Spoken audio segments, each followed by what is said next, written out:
सर्वांना नमस्कार। आज आपण विभाज्यतेच्या कसोट्या हा घटक अभ्यासणार आहोत। सर्वप्रथम आपण विभाजक म्हणजे काय हे आपण पाहूयात। विभाजक म्हणजे ज्या संख्यांनी दिलेल्या संख्येला निश्चेष भाग जातो त्या सर्व संख्यांना दिलेल्या संख्येचे विभाजक किंवा अवयव असे म्हणतात। हे आपण एका उदाहरणाच्या साहाय्याने पाहू।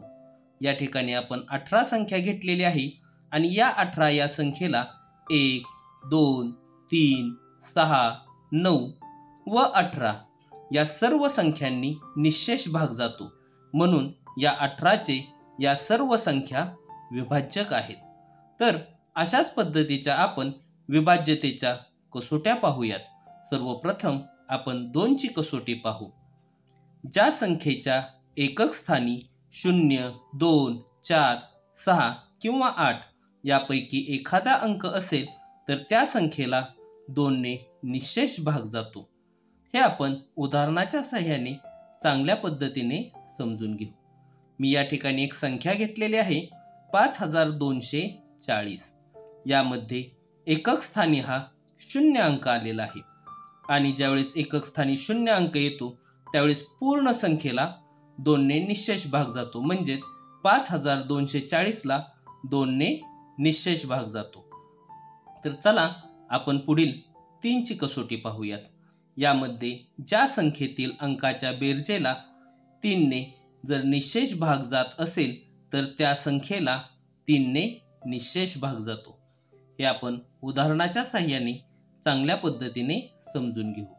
मी या ठिकाणी एक संख्या घेतलेली आहे ती 786 आहे आणि यामध्ये जे अंक आलेले आहेत 7 + 8 + 6, मी यातील अंकांची बेरीज केलेली आहे आणि ती बेरीज 21 येते आणि या 21 ला 3 ने निश्चेष भाग जातो, म्हणून या पूर्ण संख्येला 3 ने निश्चेष भाग जातो, म्हणजे 786 ला 3 ने निश्चेष भाग जातो।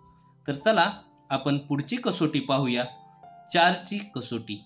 जेव्हा संख्येतील दशक व एकक स्थान मिळून तयार होणाऱ्या संख्येला 4 ने निश्चेष भाग जातो तेव्हा त्या संख्येलाही 4 ने निश्चेष भाग जातो। हेही आपण एका उदाहरणाच्या साहाय्याने समजून घेऊयात। मी या ठिकाणी एक संख्या घेतलेली आहे 4212। यामध्ये व्याख्येत सांगितले आहे दशक व एकक स्थान मिळून, म्हणजे या ठिकाणी दशक व एकक या दोन्ही स्थानांचा मिळून जर पाहिले तर 12 येते आणि या 12ला 4 ने निश्चेष भाग जातो, म्हणून या पूर्ण संख्येला 4 ने निश्चेष भाग जातो, म्हणजेच 4212 ला 4 ने निश्चेष भाग जातो। या पुढील कसोटी आहे 5 ची कसोटी। संख्येच्या एकक स्थानी 5 किंवा 0 हा अंक असतो तेव्हा त्या संख्येला 5 ने निश्चेष भाग जातो। आता एखादी संख्या असेल त्या संख्येच्या एकक स्थानी जर 5 किंवा 0 या दोन्हीपैकी कोणताही एक अंक असेल तर त्या पूर्ण संख्येला 5 ने निश्चेष भाग जातो। हे आपण एका उदाहरणाच्या साहाय्याने पाहू। मी या ठिकाणी एक संख्या घेतलेली आहे 2870।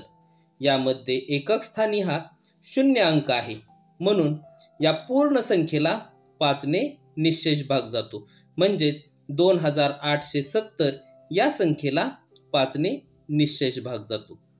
चला आपण पुढची कसोटी पाहूयात, ती म्हणजे 6 ची कसोटी। कोणत्याही समसंख्येच्या अंकांच्या बेरजेला जर 3 ने भाग जात असेल तर त्या पूर्ण संख्येला 6 ने निश्चेष भाग जातो।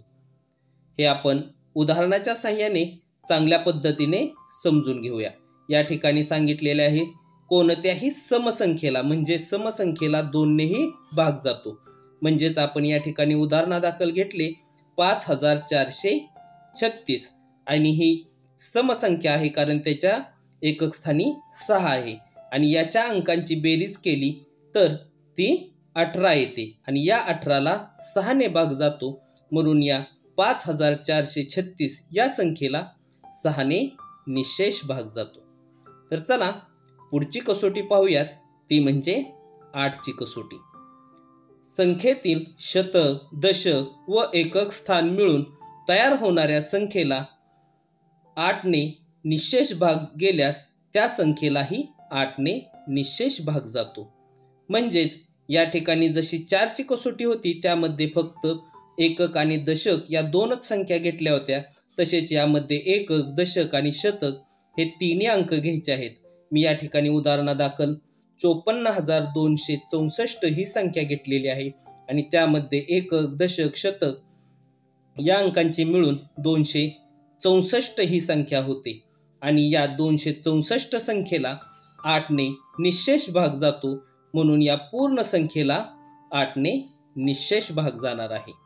तर चला या पुढील कसोटी पाहूयात, ती म्हणजे 9ची कसोटी.